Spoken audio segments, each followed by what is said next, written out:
Comunicação. Bem-vindos ao Pergunta Simples, o vosso podcast sobre comunicação. Nesta edição vamos abrir as portas à mais difícil arte que qualquer comunicador institucional tem de dominar, a arte da gestão de uma crise. As crises aparecem quando menos contamos e o fantasma de uma reputação arruinada é bem presente. Por certo, gostava de ouvir a vossa opinião e experiência pessoal na gestão de algum caso de comunicação de crise. Passem na página perguntasimples.com e digam de vossa justiça. Se esta edição vos agradar e o tema for do interesse dos vossos amigos, partilhem com eles. Quero crer que, se eles são da tribo da comunicação, vão subscrever este podcast. Ele está em todo lado, na RTP, no Spotify, na Apple, na Google. E assim, seguimos juntos. Vamos juntos, tribo da comunicação.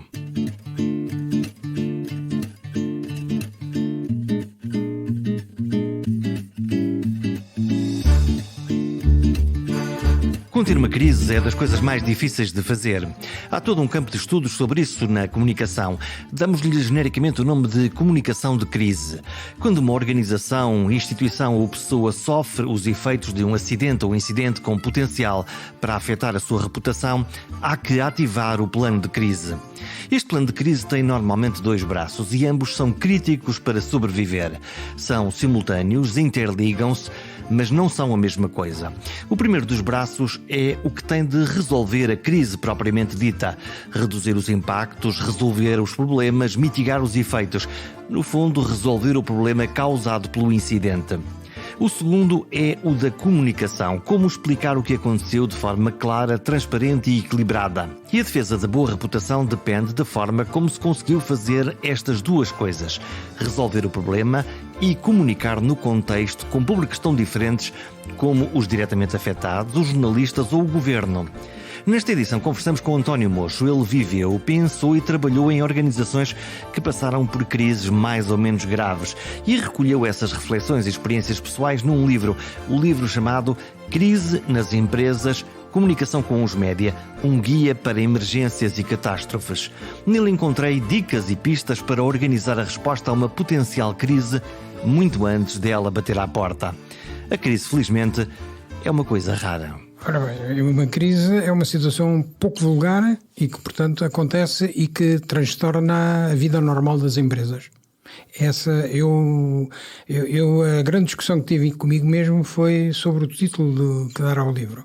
E escrevi várias vezes, várias maneiras, e acabei porque isto foi durante o confinamento, estávamos em crise.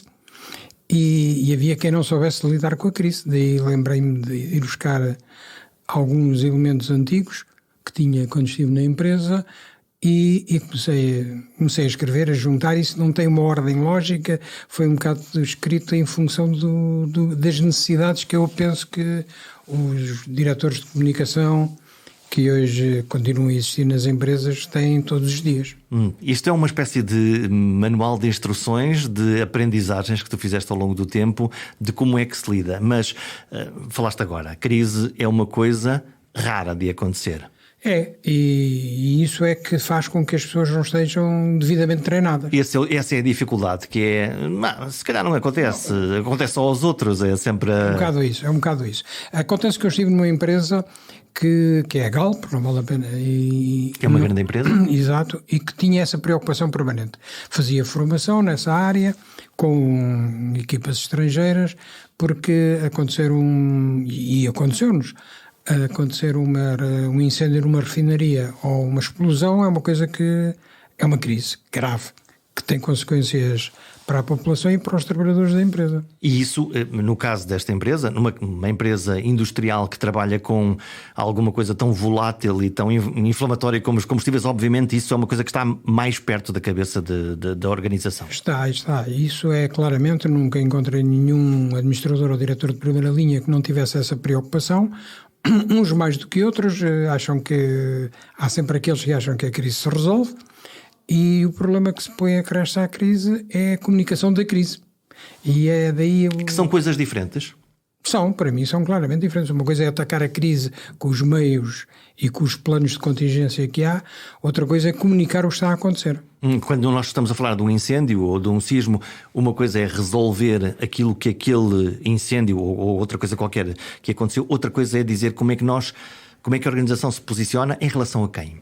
A relação ao público, a relação às pessoas envolventes e depois há algumas coisas que eu, aliás, cito no livro e que normalmente as pessoas não abordam, que é os familiares dos trabalhadores da empresa, que perante uma crise estão em casa, sabem que aconteceu. Estão ansiosos? E ansiosos. E eu posso relatar, curiosamente, o caso mais complexo que encontrei na empresa foi quando, hoje já ninguém se lembra, aliás até fechou há poucos dias, há pouco tempo, a monoboia, que era Em Matosinhos. Em Matosinhos, era um equipamento que ligava os barcos ao largo e descarregava. Isso é que é um tubo? É um tubo. Chamemos-lhe um oleoduto marítimo que vinha de uma certa distância e que permitia que os petroleiros ficassem ao largo sem encostar no porto e descarregassem. Portanto, ligavam o tubo e descarregavam o seu combustível. O combustível da refinaria. Isso foi um projeto inovador, em certa medida em Portugal foi claramente, depois na Europa também. Acontece que foi inaugurado e no dia da inauguração discutiu-se longamente qual era o processo. Os engenheiros debitaram N considerações e, portanto, a gente achava que nem sequer isso tinha a enquadrar uma questão de crise, era uma coisa normal. Já agora, por curiosidade, como é que é esse teu diálogo com os especialistas, neste caso engenheiros, mas podem ser outros, não é? No fundo, o trabalho de qualquer comunicador que comunica para o grande público é depois fazer o interface com esses super especialistas que sabem mesmo da coisa, não é? Exato, esses super especialistas sabem da coisa e normalmente, como em Portugal há muito, são todos muito treinadores de bancada e portanto sabem tudo e... Sabem do que sabem e também do que não sabem, neste caso da comunicação. Eu tinha uma particularidade, porque isso vem de trás, que eu tenho formação jurídica e, portanto, ajudava de certa maneira a não ficarmos só na questão da discussão da comunicação, o que é que vamos dizer ao público. E só para, resumindo muito, a questão correu mal a inauguração. Primeiro decidiram que se fosse à noite. Desta monoboia. Correu mal porquê? Porque o produto entraria num dos tanques que há em Matosinhos. Tinha que a primeira fase o tubo estava cheio de água e só depois é que vinha o crudo. E havia que fazer uma interface ao corte da água e virar a agulha para... Isso foi uma discussão profunda sobre isso. Havia, aliás, meios técnicos quase automatizados, mas optaram por fazer uma coisa manual. Ou seja, à vista. Quando deixasse ser água, viravam... Quando começassem a ver o crudo, então faziam essa mudança. Aconteceu uma coisa caricata, que nunca ninguém prevê, que é a pessoa que estava a tentar isso, a ver quando é que era, nunca se saberia se era ao fim de uma hora e meia, ninguém tinha essa noção. Sabia-se que ia demorar mais de uma hora, mas quanto não se sabia. A pessoa que estava a tomar conta disso teve que ir fazer uma necessidade e quando voltou já estava a sair o crudo. Portanto, o princípio do queijo suíço, quando pode haver um erro e há uma conjugação de coisas e de decisões que nós tomamos e esse erro pode acontecer, quando alguma coisa acontece, aproveita esse momento. É fatal, não é? E isso foi fatal, porque enquanto estava a correr a água estava a ir para a etar. Quando começou a vir o crudo era suposto ir para o tanque. E passou para um sítio errado. Passou para a etar e passou para o mar. O mar, depois houve outro fator. Por isso é que eu digo que isto é um caso verdadeiramente anormal. Porque depois aconteceu outro fator. O crudo começou a descarregar naquela parte perto da praia, onde a etar costuma... Porque a etar, entretanto, encheu mais do que era normal. E estava um pescador e o pescador estava a fumar, deitou o cigarro para o mar e incendiou. Porque senão tinha havido um derrame simples e puro. E, no fundo, de um processo industrial normal e calculado e bem pensado, passou-se para um ato de poluição involuntária e a seguir a um incêndio. Um incêndio. E uma morte de uma pessoa, infelizmente. Que a pessoa que estava a fumar deitou e aquilo incendiou, explodiu. Portanto, quando nós estamos a falar de... Quando toca pessoas, quando morrem pessoas... Esse é que foi o ponto. A da crise, essa é que foi... Essa é que é a crise. Essa é que é a crise e essa é que foi a singularidade deste processo. Aliás, tu defines muito o que é um incidente, o que é uma crise e o que é uma emergência. Onde é que estão aqui, quem não toca habitualmente estas questões da comunicação e da comunicação de emergência, onde é que está a tua cabeça nestes degraus? A minha cabeça é que isto são degraus que se vão subindo no incidente, é uma coisa que acontece, não estava prevista, mas pode-se resolver logo ali. Aliás, há uma classificação de graus. E isso há todos os dias, pequenos ou maiores incidentes acontecem? Industriais há. É um acidente até. Pode ser um acidente com um caminhão de transporte de combustíveis. Pode acabar aí. Mas depois pode acontecer que o incidente se transforme numa emergência. Sei lá, quando o caminhão, vamos voltar ao transportador, que transporta um produto inflamável, um ácido, e se deteriorar o invólucro em que aquilo vai, pode até afetar as pessoas que estão na zona onde houve o incêndio. Temos um problema. É o momento em que percebemos isso. E temos um problema e temos uma emergência. Temos que chamar os meios, temos que recorrer à proteção civil. Mitigar o que aconteceu. E temos que, pronto, e a partir de certa altura temos que começar a comunicar às pessoas o que é que aconteceu. Porque as pessoas têm tendência a dizer: houve um acidente na autoestrada com um caminhão que transportava, não sei o quê. É um grande desastre. A comunicação social está lá para fazer isso. Então, e não é melhor não dizer nada a ninguém? Não, isso é a velha tese. É uma tese que se defende. Hoje penso que já há pouca gente que defenda isso. Mas o melhor era estarmos calados e não dizer nada a ninguém, resolver aqui esta coisa em casa e... Isso é impossível hoje em dia com redes sociais. Completamente impossível. Nem dizer que não se vê ou que não filmar. Hoje nós vamos descobrir... Há sempre uma pessoa a filmar, ou o tipo que vai em contramão na autoestrada. No outro dia vi um vídeo fantástico que o tipo foi mais de 5 minutos a filmar o outro que ia na outra faixa da rodagem em sentido contrário, numa autoestrada. Portanto, hoje não há hipótese nenhuma de...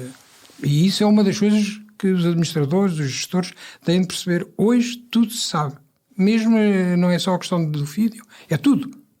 Há sempre alguém que vê, há sempre alguém que soube, há sempre alguém que partilha. E há sempre alguém que lê, há sempre alguém que tem o documento, há sempre alguém que faz circular o documento. Portanto, não vale a pena, a melhor coisa é partir do princípio que o que se diz e o que se escreve vai ser conhecido. Incluindo coisas internas. Exatamente. Esta ideia de isto é comunicação interna, é só entre nós, isso não existe. Eu ainda ontem falava, porque dei aulas no ICEM transitoriamente, de comunicação interna e de comunicação institucional. Eu defendo há muito, uns 5 ou 7 anos, que hoje já não há esta distinção de comunicação. Tudo é comunicação. A partir do momento em que tu mandas um e-mail às tuas pessoas de uma empresa, é como se estivesse a mandar para o jornal da esquina. É exatamente isso. Hoje os mails da empresa, quando nós dizíamos é comunicação interna, fazemos aqui um mail só para os trabalhadores. Engano puro. No mesmo momento já estamos à distância de um clique a dizer eu agora vou partilhar isto com alguém, seja quem for, tirar uma fotografia, fazer o que pode fazer tudo. Portanto, comunicação deixou de ter esses graus. É interna, externa, é institucional e as lideranças têm essa noção. As lideranças que não sejam da comunicação, em particular quando acontece um incidente, um evento, e até provavelmente o jurista, o advogado da empresa diz: não, que isto é uma responsabilidade nossa, o melhor é não dizer nada a ninguém, que isto, se calhar, quando nós dizemos, estamos a assumir a responsabilidade que fomos nós. Vamos fazer aqui um recuo e é exatamente isso, porque depois daquele incidente que se resolveu, infelizmente, com a morte de uma pessoa, e de nós termos comunicado insistentemente que aquilo era um caso esporádico, e era, mas claro que havia uma culpa interna que não se podia dizer. Fui várias vezes contactado para prestar declarações e lembro-me perfeitamente uma das vezes que fui... Culpa versus responsabilidade? Exato, culpa versus responsabilidade, que agrava a responsabilidade. E apesar de haver seguros e uma série de circunstâncias, agrava a responsabilidade. E quando fui fazer declarações sobre o que é que tinha acontecido, houve um inquérito e os advogados da empresa diziam: cuidado, porque se há qualquer sintoma de que é um erro humano ou de que somos responsáveis... Isto piora a coisa. Piora a coisa. É evidente que estava a provar completamente que era um erro humano. Hoje eu sei estes detalhes porque foi à posteriori. E esse é um dos problemas da gestão da crise, é que tu não sabes tudo logo, não é? Evidente. E as perguntas, quando começam a aparecer, onde é que estão as respostas? Mas não é? Há uma coisa que eu refiro muito no livro e que é fundamental: cuidado com a coerência da afirmação. Uhum. O que hoje se diz não pode ser desmentido à frente, senão perdemos toda a credibilidade. Se temos o azar, entre aspas, de dizer uma coisa agora e daqui a bocado provar-se que não é verdadeira e que poderíamos e deveríamos ter a obrigação de saber que era. Então como é que isso se resolve? Resolve-se nunca se resolve tudo, mas resolve-se que tendo algum... Então como é que se mitiga? Mitiga. mitiga tendo cuidado na declaração inicial, sempre muito concreta e não alargar, não fazer folclore. Factual e ser conservador. Conservadora, exatamente, para que possamos ir progredindo. Daí a minha tese de que se devem fazer várias declarações e não querer... Há quem defenda que, espera aí, deixa acabar isto, depois a gente faz um comunicado geral. Não, porque os outros constroem a notícia. Se tu não contas a história, alguém vai construir a narrativa. E já vais ter dois caminhos. Ou vais ter que desdizer a notícia, coisa difícil, reativo, ou vais ter que corrigir, já nada é como tu querias a entrada. Portanto, a melhor coisa é que antes que alguém comece a escrever... Tu contas a história. Exatamente. E, portanto, controlas, no fundo, aquilo que é a primeira onda da narrativa. Exatamente. O que aconteceu foi isto, o que nós sabemos é isto, e temos aqui sempre alguém... com factos. Se possível, com factos, para que as pessoas tenham uma aderência à verdade. Nós dizemos que aquilo aconteceu, é efetivo, o crudo foi para... tal, estava lá um homem, teve o azar, estava a fumar... Não vamos... Aliás, houve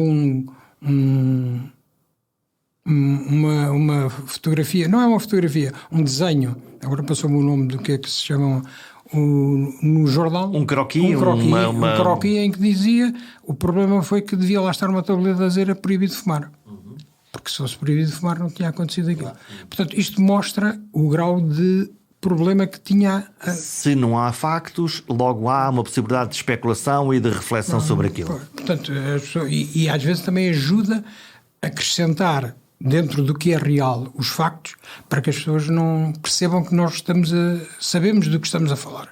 Os factos são os factos, mas na comunicação humana e mediática e outra qualquer, há aqui um pequeno, grande detalhe que é, somos todos emocionais, e onde é que entra a empatia, onde é que entra a compreensão em relação àquilo que aconteceu, neste caso àquela pessoa, mas a outros? Talvez o modo como se comunica, a maneira de dizer... Factos e emoções. E depois também, muito importante, quem diz. Uma coisa, eu na altura tinha a qualificação de ser diretor de comunicação, mas era o porta-voz da empresa, mas há uma altura em que o porta-voz da empresa se esgota. Já não é suficiente. Não é suficiente. Os porta-vozes desapareceram, ou é impressão minha? Praticamente. Hoje, para o bem ou para o mal? Eu acho que para o mal. Porque é assim, o porta-voz é um funcionário e é um grau abaixo. Pode ser corrigido pelo presidente. O contrário já nunca pode. Não dá, não é? O porta-voz não pode ser presidente. Não. O presidente está fora da questão. Não pode, claro. Mesmo que diga uma grande asneira, nada. O contrário, sim. Portanto, tu crias um nível primário onde existem informações factuais e fins, mas tens sempre Pode ser corrigido, acrescentado e pode ser explicado. Claro. E foi o que tentámos fazer. Primeiro porque eu tinha a sorte, na altura, de ter um presidente que tinha vindo de Inglaterra, tinha trabalhado fora do país muitos anos e tinha tido, enquanto esteve em Inglaterra, tinha tido um consultor de comunicação à inglesa. Ok, portanto vinha já formatado e os ingleses trabalham bem. Muito bem. Nisso ele... Claro que depois tinha que fazer aquela adaptação ao dia-a-dia português, que é um bocadinho diferente. Mas seja como Mas for... era português ou não? Não era um consultor inglês. Já agora por curiosidade, explicar a alguém que vem de fora, que não conhece a cultura e que não conhece como é que as coisas funcionam exatamente nessas regras não escritas, era para ti, foi um processo fácil? Não, foi um desafio. Foi um desafio primeiro porque o Sr. Engenheiro Manuel Ferreira de Oliveira infelizmente já faleceu, ainda por cima já não estava em Portugal há 19 anos, falava corretamente inglês, mal português, tinha estado na Venezuela há 9 anos, e tinha os compartilhos e os compartilhares. E portanto falar em português era difícil? Era difícil. Ele corrigiu rapidamente. Tinha uma grande capacidade, tinha sido professor na Faculdade de Economia. E empenhou-se naquilo e levou aquilo a sério. Mas era muito contido e raramente prestava declarações. Porque quando prestava dizia que está a falar o presidente da empresa, uma das maiores do país, não pode estar a dizer banalidades. Bem. Um belo princípio. Nem toda a gente o segue. Não, mas é um belo princípio.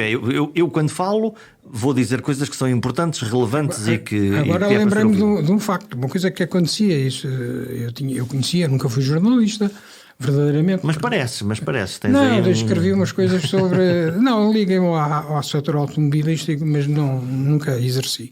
E uma das coisas que os jornalistas, depois de uma Assembleia Geral, que tinha algumas nuances, mas não era nada conflituosa, queriam saber o que é que tinha sido, e queriam entrevistar à saída da Assembleia Geral o Presidente. E eu fui-lhe dizer, e ele disse: o Presidente, depois de uma Assembleia Geral, tem mais coisas... Falou aqui para os acionistas, já não fala em público. Não, você vai lá dizer, você quer eu, vai lá dizer o que achar que é possível nesta altura. Mas eu não faço declarações à saída de uma Assembleia Geral. Portanto, isto era a cultura inglesa.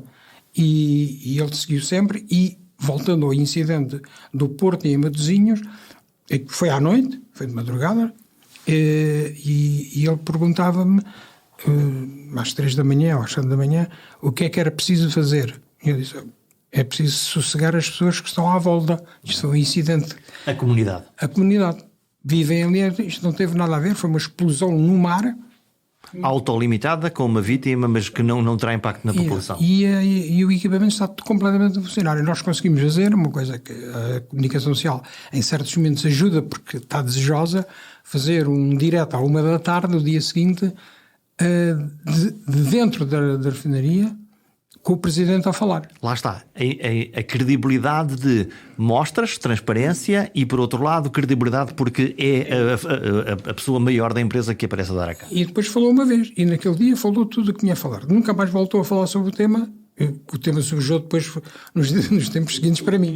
Claro, esgotou-se e depois há a seguir ondas de choque porque há mais perguntas para fazer. Pronto, e essas perguntas tinha condições para responder e tinha sempre o respaldo de que o Presidente já tinha dito alguma coisa sobre isso. Pronto. No fundo, eu acho que a reação foi muito positiva. A TSF, vamos aqui fazer um bocado, a TSF nessa época era muito ativa, e hoje ainda é, mas... E tinha uma extraordinária redação no Porto? Tinha, e portanto às 4 da manhã estava-me a interrogar, o Presidente pôs-se no carro e foi para o Porto, eu fiquei, só fui no dia seguinte, não na manhã seguinte, mas fomos ali atualizando o possível, e portanto mantendo sempre a informação. Nunca dizer aquela coisa que vamos dizer a seguir, estamos a estudar, está aberto o inquérito, e são tudo defesas para outras situações, ou mais complexas, ou em que a gente não sabe o que se passa. Agora, nesta fase, não. Em que tu consegues juntar essas coisas. Comunicar bem implica, neste caso, ou de qualquer, honestidade, transparência... Honestidade e transparência. Depois comunicar, uma banalidade vou dizer eu, mas é uma coisa essencial, de modo a que os ouvintes ou os que leem percebam. Portanto, demasiado técnicas, fora de jogo. Fora de jogo, completamente. Explicar o incidente como problemas de... Eu até posso dizer aqui, o produto devia ter ido para slots. Slots era o sítio onde hoje... Ninguém percebe, não é? Os engenheiros que sabem, claro. Não são eles. E tu não falas para os engenheiros no caso de um incidente. E falar sempre na perspectiva de que pôr-se no lugar do que está a ouvir. Portanto, a comunicação é feita para aquilo que vai ouvir e não para quem está a produzir. Há muita tendência de alguns comunicadores de se gostarem de ouvir eles próprios. E, portanto, fazem um discurso muito elaborado. Ou do hiperespecialista falar para os seus pares especialistas também, não é? Às vezes acho que há campo para isso. Às vezes faz, nos debates que há muito na televisão hoje em dia, dá para fazer qualquer coisa. Para fazer isso. Mas quando é uma comunicação em nome da empresa, é bom que sejamos claros, transparentes, e que fique definitivamente resolvido o problema de partida. Depois, como é que vai evoluir? Logo veremos. Há muita maneira de isto estamos a falar de comunicação empresarial. Pois há outros níveis. Organização política, a gente vai falar também sobre isso, até porque tu tens experiência a isto e estiveste também num gabinete ministerial. Quando nós estamos aqui a falar de uma crise... A definição dos atores ou daqueles que são os que vão receber essa comunicação são, uma população que está ali à volta, é o autarca, é o governo, é quem? Porque depois há níveis de comunicação diferentes, quer dizer... claramente. E as perguntas são diferentes também, as pessoas que estão na zona e que são diretamente afetadas pelo incidente... O que é que me pode acontecer? Isto polui? Vai afetar a minha saúde? Esse conjunto de perguntas aparece logo. Sempre. Depois as pessoas que têm... familiares na empresa e que possam ter sido ou não afetados, mas que as pessoas pensam, este não foi, mas vai poder ser noutra situação. Quando ouvimos a empresa de alguém de quem nós gostamos trabalha, há lá um clique também. E depois as vítimas Curiosamente, isto às vezes, hoje passou tantos anos, já se pode ver, isto até não teria graça na altura, mas a primeira notícia que a TSF dá é que tinha havido a explosão, disse o que se sabia, e que tinha havido 2 mortos. E isso levantou-nos um problema tremendo, porque nós andámos desesperados à procura da segunda vítima. Portanto, tu partiste do pressuposto que essa informação era verdadeira e estava confirmada? Não havia razão para não. Havia uma pessoa que lá estava e que dizia que estavam de facto o único testemunha que não tinha tido problemas, estava lá, foi interrogado pela TSF e disse que havia 2 pescadores. O que tinha deitado o cigarro para e outro. E portanto teriam, é a solução mais rápida, teriam falecido os 2. Não se encontrava o corpo do outro. E às 4 da manhã não seria fácil, de noite e não sei o quê, e andámos desesperados e no dia seguinte conseguimos perceber que havia de facto um segundo que tinha fugido e que estava em casa. Em pânico.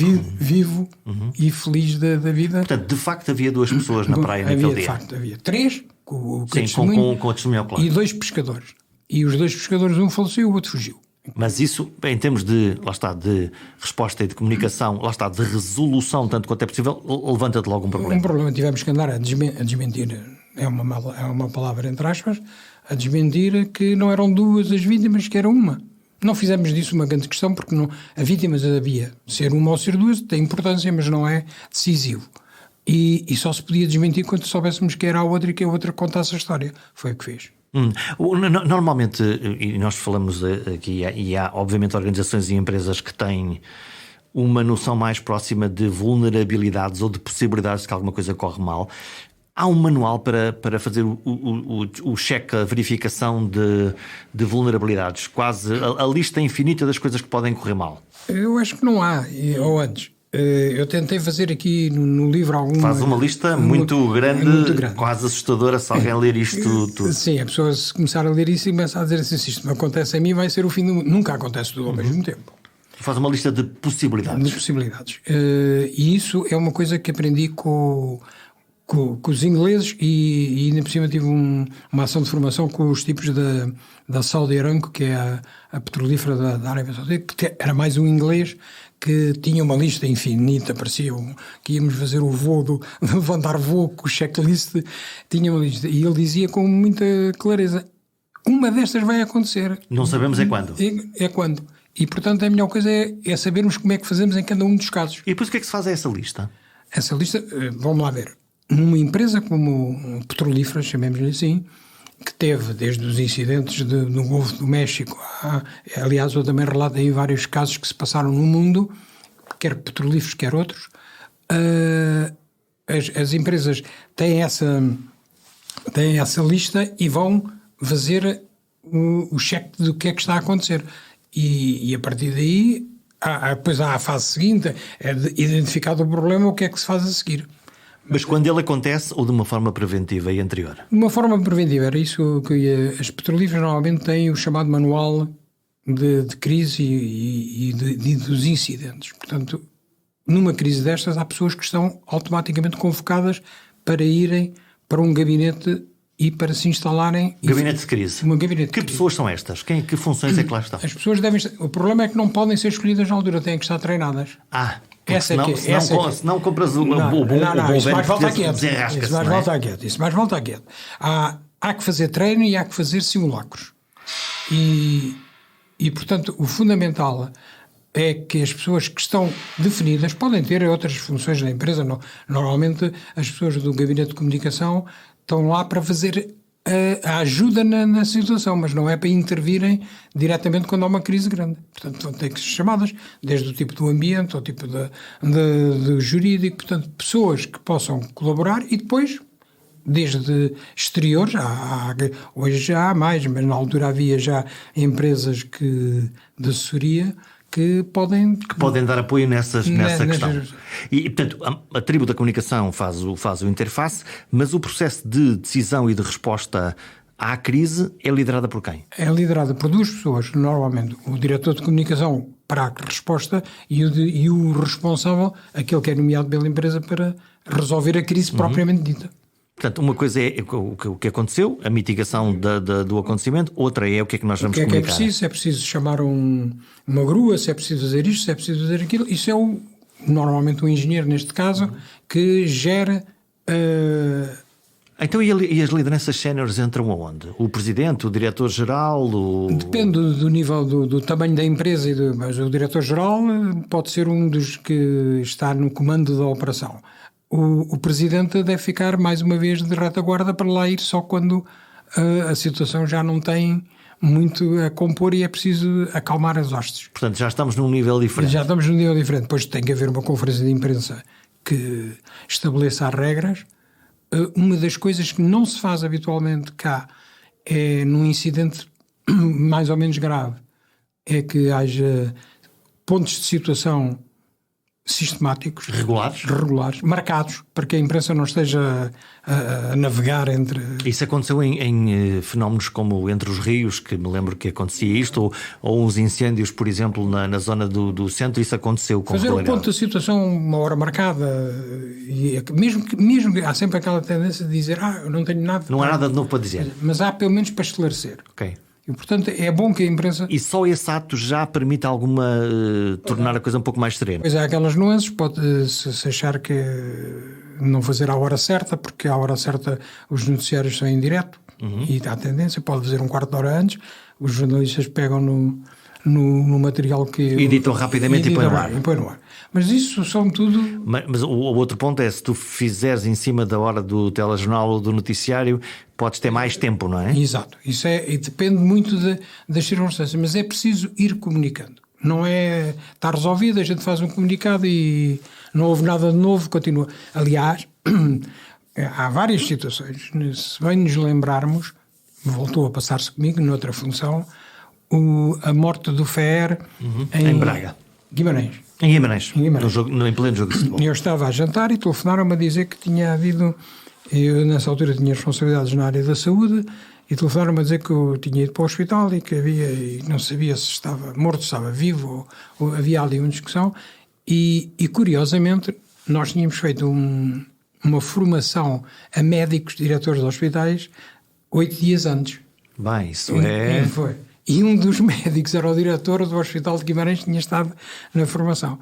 E aconteceu, ele fez conforme tinha sido formado, chamemos-lhe assim, e correu bem. A única coisa que correu mal foi que entrou de mal, no sentido em que soube antes do que devia ter sido, foi que houve alguém que entrou dentro das instalações e que quando chegou cá fora e falou aos jornalistas disse que...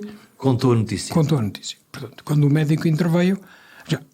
Estava esvaziado no fundo estava esvaziado a notícia, mas não estava esvaziado o processo. Claro. O que é que se fez, o que é que aconteceu, do que é que aconteceu, porque é que morreu e o que é que foi.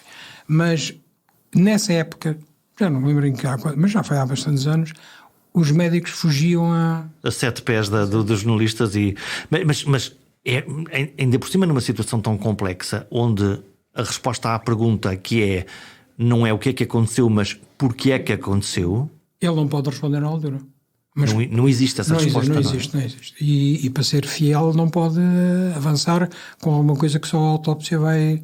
Especulativo. Mas diga lá, senhor, mas no campo das hipóteses, o que é que foi, se a paragem cardiorrespiratória foi, se foi atacado a tempo... Factual, mais uma vez. Factual, exato. É fundamental dizer os factos e não dizer nada que possa ser contestado, visivelmente contestado, que os jornalistas dizem, estamos aqui a enfiar o barrete. Sim, estava a dizer aqui uma coisa que não, quer dizer, está visto que não vai acontecer. E tu que já fizeste várias vezes, também deves ter tido essa percepção, estamos aqui a vender a banha da cobra. É evidente que o jornalista pode até não reagir, mas ficou com essa percepção. Pronto, é a pior coisa. Lá foi a credibilidade.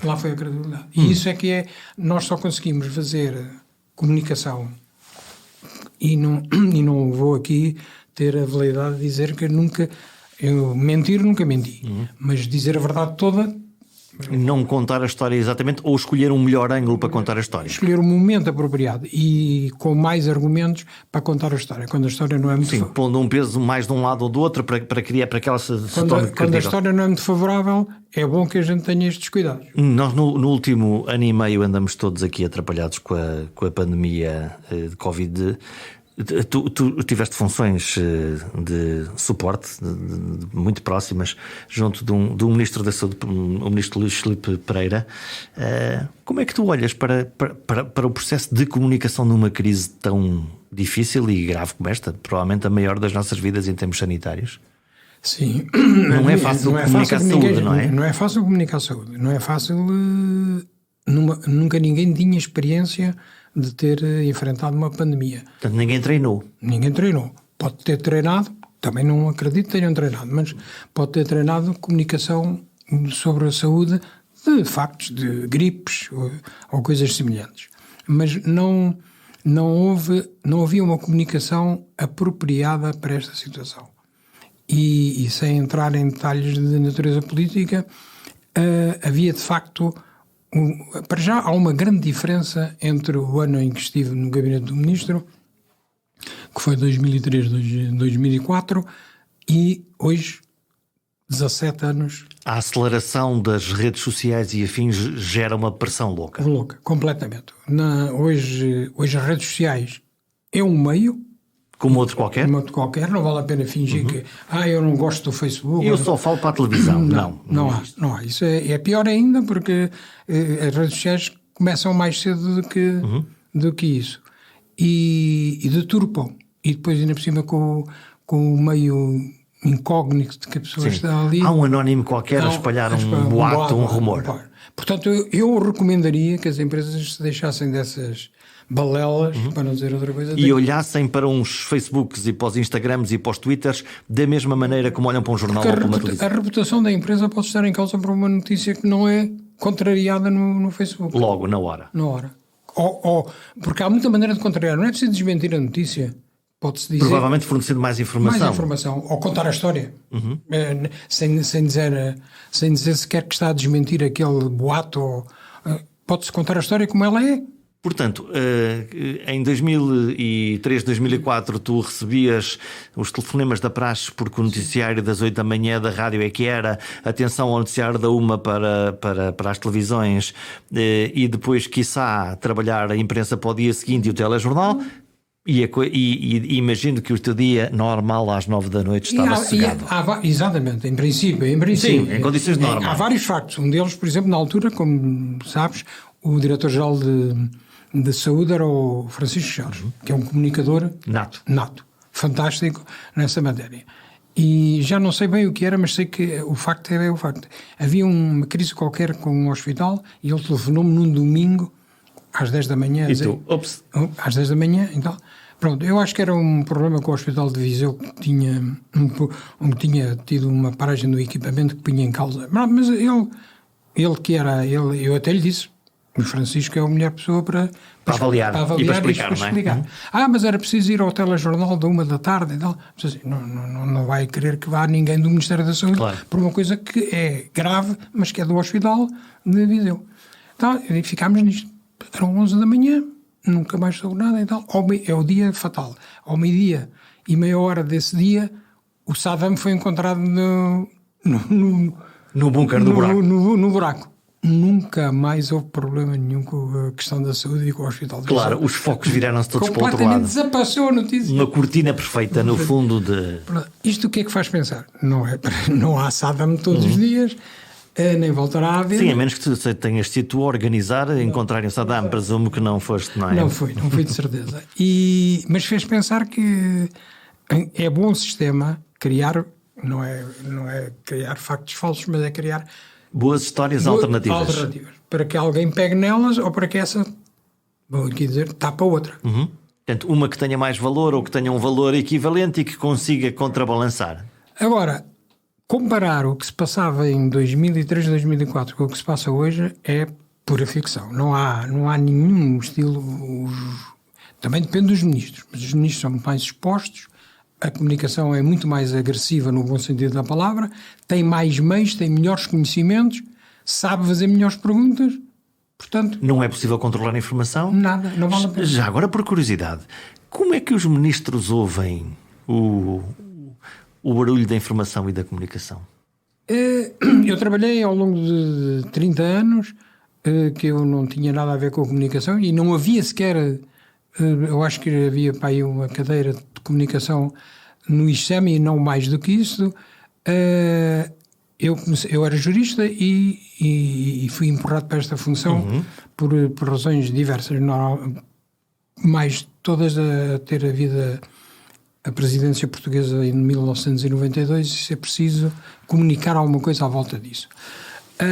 Eu acho que os ministros reagem há ministros que todos leem os jornais antes dos assessores. E então? E se a coisa é grave, telefonam logo. Se o telefone toca às 8 da manhã, tu já sabes que ele leu uma notícia ou aquela coisa que são muito sensíveis à seta que está para cima ou que está para baixo. Não é? Exatamente. E há uma coisa que o assessor deve fazer também, é que saber da véspera se lhe vai tocar. Qual é o que vai acertar. E avisá-lo. Mas ser surpreendido não é bom para nenhum, nem para o ministro, nem para o assessor. Mas pronto, há uns que reagem muito e há outros que, e eu estou a falar de dois com quem trabalhei, o Ministro da Saúde era uma pessoa que interiorizava bem o Ministro Luís Filipe Pereira. As críticas, não interiorizava no sentido, marcavam uma pessoa serena normalmente, completamente serena, nada de era difícil vê-lo, mesmo que a notícia fosse a coisa mais complicada, era ponderado e reagia a seu tempo, não deixava de pensar no que seja, mas reagia a seu tempo e vinha sempre com uma bênção. E vinha sempre uma história que me dizia o que é que nós vamos fazer a seguir que possa desviar a tal história que estão aqui a bater no ceguinho e a gente tem outras coisas que pode adiantar já. Estamos a fazer coisas tão boas e porque é que estão a bater aqui? Bom, isso é sempre uma incompreensão clássica. Isso é clássico e é a velha história de good news, no news, claro. Agora, pode haver coisas que estão para ser anunciadas e podem ser anunciadas num timing diferente. Pode mudar o timing. Exato. Este é o fundamental. Depois não há muito mais, quando às vezes me perguntam mas hoje os chamados assessores de imprensa dos ministros devem ter uma vida muito difícil, acho eu. Sim, não duvido. E depois há ministros que têm a tendência de ser eles os porta-vozes. A criar a crise. E falarem sempre por tudo e por nada. Quando multiplicas as falas, obviamente o potencial de que alguma coisa possa não ter sido bem dita cresce. Aí está uma coisa que pode às vezes parecer uma contradição. A gente diz que deve dizer, deve contar a história, deve comunicar e tal. E depois há aquela máxima que se usa muito na comunicação, um tipo que está calado não diz asneiras. Exato. Mas é evidente que numa situação de crise tens de comunicar. Nas outras conta peso e medida? Conta peso e medida e não fales de assuntos que não queres que se fale. Porque a pessoa nas declarações, para fugir a uma coisa, vai falar um assunto. Podes criar uma agenda logo ali. O jornalista não está lá para ver andar os comboios. Há aquele velho jornalista que os jovens jornalistas, chamamos-lhe assim, que chegou ali, que é o porta-microfones. Ok, que não percebe do assunto, está a tentar perceber e não percebeu bem o impacto. A redação mandou lá a ouvir e coitado, lá ele foi, está lá, não faz nenhuma pergunta. Esse é o ideal bom. Mas depois há as velhas raposas que também lá estão, não é? E há setores, e o setor da saúde é o caso mais típico, há setores em que há especialistas que sabem muito e que conhecem a história que às vezes nós nem conhecemos. E percebe os inuendos das histórias. Eu, por acaso, uma história que nós dois partilhamos, precisamente com o ministro Luís Filipe Pereira, que estando eu na bancada de imprensa, portanto no outro lado da barricada, e o ministro Luís Filipe Pereira chama os jornalistas e diz: vou acabar com os listas de espera. E eu lembro-me que a comunidade dos jornalistas que faziam saúde, olhamos todos uns para os outros a pensar: como é que é possível? O que é que está a acontecer aqui, não é? Que é exatamente isso, não é? Mas as listas de espera não acabam no sentido que o que é que ele vai fazer para, não é? Mas criou esse som de baita. E controlou, e a primeira grande dificuldade disso foi saber quantas as pessoas é que estavam em listas de espera. E a segunda é como é que vai fazer e depois como é que vai medir. Portanto, mas criou uma agenda. Lá está, na comunicação, ele todos os meses fazia o ponto da situação sobre as pessoas que tinham entradas, tinham saídas, tinham baixado, tinham subido. Começou a fazer-se nessa altura? Começou-se a fazer nessa altura. Portanto, o tema era mesmo a sério, a intenção política era mesmo essa. Ele tem, aliás, várias... Não adianta fazer... Criou os hospitais de empresa também? Criou várias coisas, estão num livro que se escreveu... Em que se juntou um bocado um género deste da crise, juntou-se todas as reformas que ele pensava poder fazer. E algumas ainda estão em curso. E outras tiveram sucesso, outras não. Como acontece sempre. Quando nós estamos a olhar para a política, Temos a questão da popularidade e de se o Primeiro-Ministro remodela ou não remodela, ou antes, se me escolhe para Ministro ou não escolhe para Ministro. E, por outro lado, a questão da reputação, mais nas organizações e, obviamente, no campo da saúde há boas reputações. O universo da saúde trabalha bem. Provou-se que o SNS funciona maravilhosamente dentro bem, do caos que se diz sempre respondeu, todos os no dias, fundo. responde. Qual é o valor da reputação? Para que é que serve uma boa reputação? Uma boa reputação. Uma má gente suspeita para que é que não serve, não é? Mas uma boa reputação serve para quê? Uma boa reputação permite que as pessoas aceitem melhor todas as decisões que são tomadas. Aceitem? Aceitem-te no clube. Exato. Eu falo com esta pessoa porque confio nela, porque acredito nesta organização. Deixa cá ouvi-lo, porque ele não costuma dizer coisas que não são reais. E uma má reputação? Uma má reputação faz esquecer Tem um castigo? Tem um castigo pode até estar a dizer a coisa mais certa do mundo, mas ninguém ouve. Portanto, é votada ao ostracismo, no fundo. Não o recebo, não o ouço, não quero saber. E isso nas empresas tem ainda outra... podem efetivamente afetar as vendas. A pessoa pode não querer... Então, mas se os produtos são bons, se a qualidade é boa, porque é que... Olha... Porque é que tu ligas uma coisa à outra? À reputação, à questão do negócio, ele próprio? Porque as pessoas têm sempre a tendência para pensar que aquele produto que a empresa vende, se a empresa tem má reputação, é mal feito. Uma desconfiança. Uma desconfiança sobre o produto que vende. E às vezes uma desconfiança sobre o processo. Mas que é uma coisa perceptiva, é uma percepção.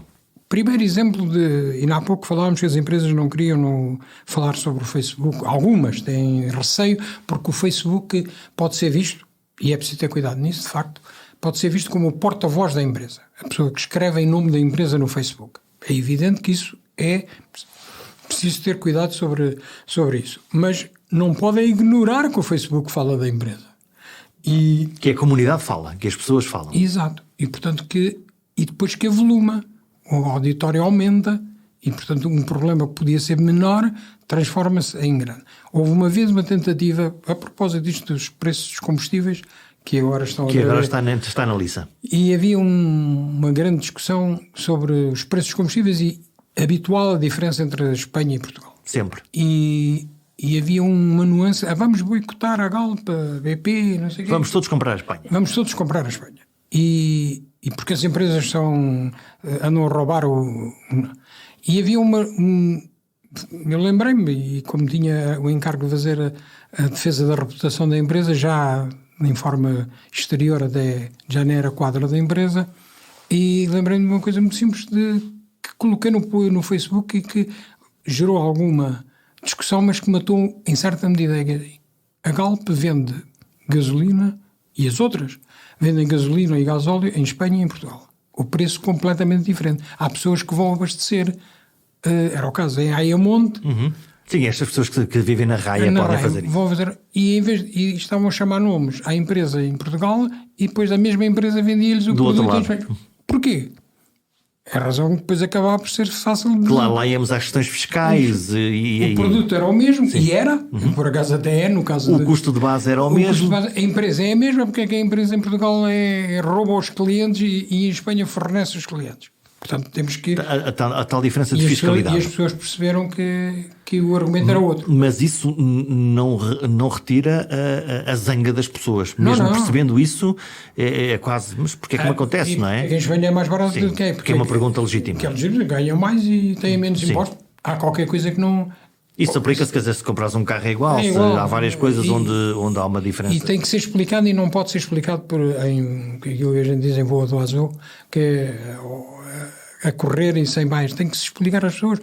Se os governos têm uma razão para isso, e todos têm, porque todos, até hoje... Até uma questão ambiental, se calhar, a outra, não é? Toda, mas tem que ser explicado, não pode deixar só vir com paninhos quentes depois da coisa estar a arder. O facto é que nós, olhando para as redes sociais, temos efervescências várias, quase. Qual é a crise do dia do Facebook ou do Twitter? Qual é o AMU? Entre coisas muito importantes e muito sérias e coisas que têm uma relevância muito pequena. Mas o que é facto é que, tendo em conta, uma das coisas que a gente costuma dizer às pessoas que falam nisso é: veja as visualizações que têm. Podem dizer as maiores mentiras, os maiores boatos, mas lê-nos. Sim, aliás, tu falas muito sobre nem sempre as organizações estão disponíveis para falar, mas os grupos de pressão Estão sempre prontos para disparar. Pronto. E isso é outra coisa. A organização está ali com uma pressão desde o ambiente a outras e recolhe e não diz nada.